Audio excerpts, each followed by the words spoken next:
வந்து சந்திரசேகர் சார் வந்து எனக்கு இந்த படம் நீங்கள் பண்ணணும் தம்பி வச்சுன்னு சொல்லும் பொழுது, நல்ல பீக்கில் இருக்கக்கூடிய தம்பி விஜய் அவர்கள் அவர்கிட்ட வந்து நிறைய கதைகள்லாம் சொல்லும்பொழுது, ஒரு தடவை அவருடைய படங்கள்லாம் தொடர்ந்து திருப்பாச்சி, மதுரை இந்த மாதிரி படம் வந்திருக்கும்போது ஒரு சின்ன சேஞ்சுக்காக நான் அவர்கிட்ட கலந்துரையாடும்போது, ஜான் மகேந்திரன் ஒரு கதை சொன்னான் தம்பி, குஷி மாதிரி இருக்கேன், கலகலன்னு போவோம், கேட்குறீங்களான்னு.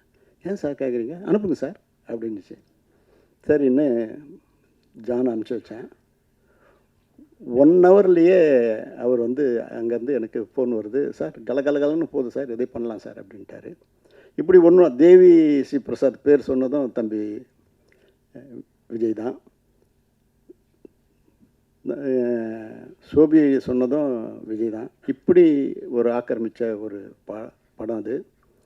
இது படம் ரிலீஸ் ஆகும்போது நான் போஸ்ட் ஒட்டும்போதே இது வந்து ஏப்ரல் 14th வெளியிடுன்னே நான் விளம்பரப்படுத்திட்டேன். ஸோ சொல்ல அது கரெக்டாக இருக்கணுன்றதுக்காக தான் நான் வந்து ஏப்ரல் 14 2005 இந்த படத்தை அகிலமெங்கும் திரையிடப்பட்டேன். வாங்கின அத்தனை பேரும் பெரிய லெவலில் சம்பாதிச்சு கிட்டத்தட்ட 200 நாள் கடந்து இந்த படம் வெற்றி அடைஞ்சிது. ஆல்பர்ட் தட் மாரியப்பன் படத்தை நிறுத்தும்போது கூட, அண்ணே நிறுத்தத்துக்கு மனசு இல்லை, பட் கமிட் பண்ணிட்டேன், படம் 200வது நாள் நிறுத்துகிற பாரம் கூட 1000 ரூபாய் ஷேர்னே அப்படின்னு சொன்னார். இதெல்லாம் வந்து மெட்டி படத்துக்குரிய ஒரு ஒரு ஒரு அடித்தளன்றது தான் இதை நான் சொல்ல முடியும். அப்படி பயணித்த இந்த படம் வந்து ஊட்டியில் தான் நான் நடக்கணும்னு பயணிக்கும்போது ஜீவாம்பா தான் கேமராமேன். அவர் ஜானுக்கு மிகப்பெரிய பலமாக இருந்திருக்கிறாரு. அப்படிப்பட்டவர் வந்து முதல் வந்து ஷூட்டிங் வந்து இந்த ஊட்டியில் தான் நடக்குது. அதுக்கு முந்தின நாள் தான் வந்து சுனாமி வந்து ஒரு பெரிய ஒரு ஒரு பெரிய சூழ்நிலை சொல்லனா துயரத்தில் தமிழ்நாடே ஆழ்ந்தது. அப்படிப்பட்ட சூழலில் அன்றைக்கி ஒரு நாள் நிறுத்தி மறுநாள் வந்து ஒரு 2 நிமிஷம் மௌன அஞ்சலி செய்து தான் இந்த படப்பிடிப்பை ஆரம்பித்து வச்சோம். 4 மணியும் பொழுது வரணும் பிரமாதமாக நடந்தது. இங்கே கம்பகலோவில் செட்டு போட்டு அதோடைய பேட்ச் ஒர்க்லாம் எடுத்தோம். விஜயன் மாஸ்டர் வந்து 2 ஃபைட் அந்த படத்தில் பண்ணியிருப்பார். அந்த 2 ஃபைட்டும் வந்து இதுவரையிலும் அதுவும் ஒரு ஒரு ஒரு உணர்வையும் ஒரு வெறியும் தூண்டாது. ஒரு அழகான ஒரு கவிதையாக தான் அந்த 2 சண்டை காட்சிகளும் இருக்கும். தேவி பற்றி சொல்லணுன்னா 24 மணி நேரம் உழைப்புன்னு உழைக்கிறவர். அப்படிப்பட்டவர் வந்து இந்த படத்துக்கு வந்து இசையமைத்தது வந்து தொடர்ந்து எனக்கு நிறைய படங்களுக்கு இசையமைச்சிருக்கிறாரு. எனக்கு குடும்பத்தில் ஒரு பிள்ளையாக தான் அதை நான் பார்க்குறேன். சமீபத்தில் நான் கிட்டத்தட்ட ஒரு 15 வருஷத்துக்கு முன்னாடியே 10, 12, 15 வருஷத்துக்கு முன்னாடியே வந்து ஷோபியும் தேவிஸ்ரீ பிரசாத்தையும் 2 பேர் நீங்கள் நடிக்கணப்பா, நீ வந்து பாடகனாகவும் அவன் நடன கலைஞராகவும் நடிக்கிறான்னு ஆர்வமாக தூண்டி விட்டான். ஆனால் இன்னொரு வரலாம் அவங்க 2 பேரும் அதுக்கு வந்து இன்னும் ஒத்துழைப்பு கொடுக்காதே இருக்காங்க. இன்றைக்கி கூட காலையில் பார்க்கும்போது தேவி போய் அச்சு வார்த்த மாதிரி இப்போ கூட ஆசையாக இருக்குதியா ஒன்று வந்து நடிக்க வைக்கணும்னு நான் சொல்லியிருக்கிறேன். அப்படிப்பட்ட உணர்வால் அவர் வந்து ஒரு இசையில் வந்து தனக்கு முன்னோடிகளை வந்து தெய்வீகமாக மதிக்கிறவர். அது ஏஆர் ரஹ்மான் இருந்தாலும் சார், இளையராஜா படத்தையே வந்து அவரை வணங்கிட்டு தான் நம்ம உள்ளே போனோம். அப்படி ஒரு இடத்துல அந்த இடத்துல பூஜை பண்ணியிருக்கார். தொழில் பக்தி உள்ளவர், எந்த நேரமும் சதா தொழிலையே புதுமையை உண்டாக்கணுன்றவர். இன்றைக்கி வந்து இந்தியாவிலேயே அதிக ரேட்டுக்கு போகக்கூடிய ஆடியோ ரைட்ஸு அவருடைய படம் தான் அது முன்னிலை எடுக்குது. அப்படிப்பட்டவர் வந்து இந்த படம் இவ்வளோ பிரமாதமாக போகுது, இந்த படத்தை ரீரிலீஸ் பண்ணணும்னு முடிவு பண்ணும்போது இது வந்து எல்லா தேட்டர் ஓனரும் என்கிட்ட வந்து கம்பல் பண்ணுவாங்க. அண்ணே முக்கியமாக பார்த்தா ரோகிணி பன்னீர்செல்வம் வந்து, அண்ணே எல்லாம் கேட்குறாங்கண்ணே பசங்களாம் வந்து நீங்கள் உடனே சச்சின் ரீரிலீஸ் பண்ணுங்கண்ணே எல்லாம் கேட்குறாங்கண்ணே. ரீலீஸ் எங்கன்னா எல்லாம் ஒரு செய்தி வந்தால் கூட ரீலீஸ் பண்ணணும்னு எல்லாரும் கேட்க ஆரம்பித்தாங்க. எனக்கும் வந்து அதை இந்த நேரத்தில் இது பண்ணால் நல்லாயிருக்கும் அப்படின்னு சொல்லி தான் இது வந்து இதுவரையில் இப்போ சினிமா என்ன ட்ரெண்டில் இருக்குதோ அதுக்கேற்ற மாதிரி போகணும் தான் லிரிக் வீடியோ போட்டது, ட்ரெய்லர் போட்டது, போஸ்டர்ஸ் அமைச்சது. அதுக்குண்டான இன்றைக்கி வந்து சோஷியல் மீடியா எக்ஸார்டினரியாக வருது. அன்றைக்கி பண்ண விளம்பர செலவு விட இப்போ பண்ணுற விளம்பர செலவு கம்மியாக இருந்தால் கூட, ஆனால் பூதாகரமாக எடுத்துன்னு போயிட்டாங்க அத்தனை இளைஞர்களும் இளைஞர்களும். அப்படி இந்த படத்தை வந்து கொண்டாடக்கூடிய அளவுக்கு மிகப்பெரிய அளவு. 2வது நான் வந்து வந்து இந்த படத்தை ரிலீஸ் பண்ணிவிட்டு ரோகிணி தேட்டர் உள்ள நுழையிறேன். சத்தியமாக சொல்கிறேன், இந்த ஜனத்தை என் ஜென்மத்தில் பார்க்கல. அப்படி மிதக்குது ஜனங்க. அதை நீந்திக்கின்னு போகிறேன்.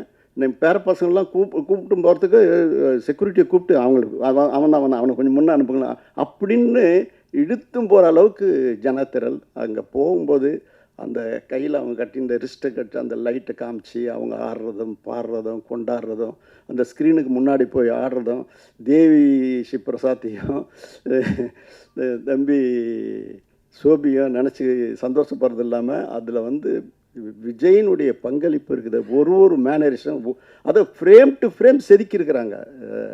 சோபியும் சரி விஜய் தம்பியுடைய மேனரிசம் வந்து எக்ஸ்ட்ராடினரி புது பாணியில் இருக்குது. இது இன்னைக்கு அதாவது அந்த படத்துக்கு ஒரு பெரிய மைல்ஸ்டோனாக அந்த பாடலும் அமைஞ்சது. அவ்வளோ பிரமாதமாக பண்ணியிருக்காங்க. படப்பிடிப்பில் தம்பி விஜய் கொடுத்த ஒத்துழைப்புலாம் ஒரு இடத்துல கேரவன் இருக்கும், அங்கேருந்து வரத்துக்கு லேட்டாகும்னு என் பையன் சொல்லுவான் பரந்தாமன். அப்பா அவர் வந்து குவாலிஸ் பக்கத்தில் நின்று லுங்கி கட்டின்னு ட்ரெஸ் சேஞ்ச் பண்ணார்ப்பா அப்படின்னு. இப்படி தயாரிப்பாளர்களுக்கு எந்தவித சிரமமும் இல்லாமல் தயாரிப்பாளர்களை ஊக்குவித்து உயர்த்திய தலையாய நடிகரில் தம்பி விஜய் தலையானவர், சிறப்பானவர். அப்படிப்பட்ட அவருக்கு வந்து இந்த படத்தை இந்த இவ்வளோ பெரிய வெற்றி, அதே நேரத்தில் ரோகிணி தேட்ரு ரேவந்த் தம்பிக்கும் சரி, கமலா தேட்ரு சிதம்பரம் செட்டியாருடைய பேரன் விஷ்ணுவுக்கும் சரி இந்த நேரத்தில் நான் நன்றி சொல்லணும். இது இவ்வளோ பெருசாக எடுத்துன்னு போகிற அளவுக்கு அவங்களுடைய பங்களிப்பும் அதிகமாக இருந்தது. அதுக்கப்புறம் தேட்டரில் வந்து எடுக்க முடியாத அளவுக்கு ஷோ இன்க்ரீஸ் ஆகிக்கினே போகுது. இன்றைக்கி பார்த்தா கூட செவ்வாய் புதன்கிழமை கூட ஃபுல்லாக இருக்குதுன்னு சொல்கிறாங்க. அந்த மாதிரி ஒரு வரவேற்பு வந்து மக்கள் மத்தியில் மிகப்பெரிய வரவேற்பு பெற்றிருக்குது. இது வந்து இந்த படம் வந்து ரிலீஸ் வந்து ஒரு கூட எது படம் வந்தால் கூட நம்ம தள்ளி பண்ணணுன்றதான் நான் முடிவு பண்ணி 8 நாள் தள்ளி 9வது நாள் தான் இந்த படத்தை நான் பண்ணேன். அதுக்கு சில காரணங்கள்லாம் சொல்கிறாங்க. அது எந்த காரணமும் கிடையாது. ஒரே நேரத்தில் 2 படம் வருது, 4 படம் வருது.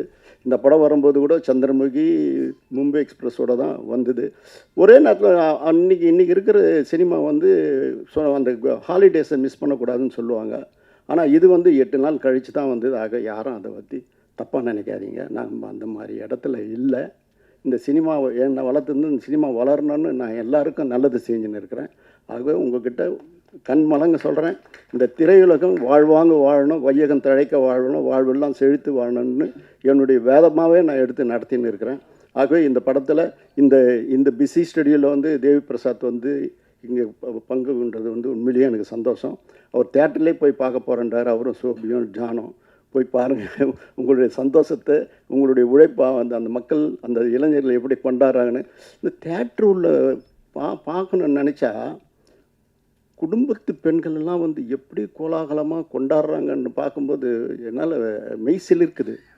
அது ஒன்றும் ஜானுடைய பங்களிப்பு வந்து துருன்னு இருப்பார் எப்போவுமே. நான் சமீபத்தில் கூட பேசுகிறேன், இதே மாதிரி ஒன்று கதை பண்ணுறான் அப்படின்னு சொல்லுவேன்.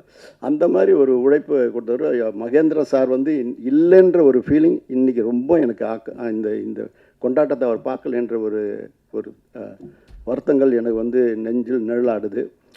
அவர் இல்லாத இடத்த வந்து அவங்களுடைய மகேந்திரனுடைய துணையார் வந்து அந்த சந்தோஷத்தில் ஈடுபடுவாங்கன்னு நினைக்கிறேன். ஜானுடைய உழைப்புக்கு வந்து எல்லை இல்லாத பணி, மிக சிறப்பான முறையில் பணியாற்றினார். எந்த நேரம் காஸ்டியூம் கூட அவரே போய் தான் பண்ணுவார். அவர் சொல்லுவார், நிறைய இன்புட் அவுட்புட் எனக்கு கொடுத்துக்கிட்டே இருப்பார். அது என்னன்னு சொல்கிறாரு. அதுக்கெல்லாம் வந்து அந்தந்த தொழிலில் இருக்கிறவங்க தான் அது காரணம். என்னால் செய்கிறதே எடுத்து சொல்ல முடியும். ஆகவே மீண்டும் இந்த மேடையில் அமர்ந்திருக்கும் இந்த படத்தை இவ்வளோ பெரிய வெற்றியாக்கின பத்திரிகை நண்பர்கள், தொலைக்காட்சி தோழர்கள், உங்களுடைய பங்களிப்பு என்னென்னைக்குமே நான் உங்களுக்கு உற்ற சகோதரன், உற்ற தோழன், எல்லாரையும் நான் ஒன்றா தான் கருதுவேன். ஆக என்றைக்கும் நீங்கள் எங்கள் நெஞ்சத்தில் நிலைப்பிப்பேன்.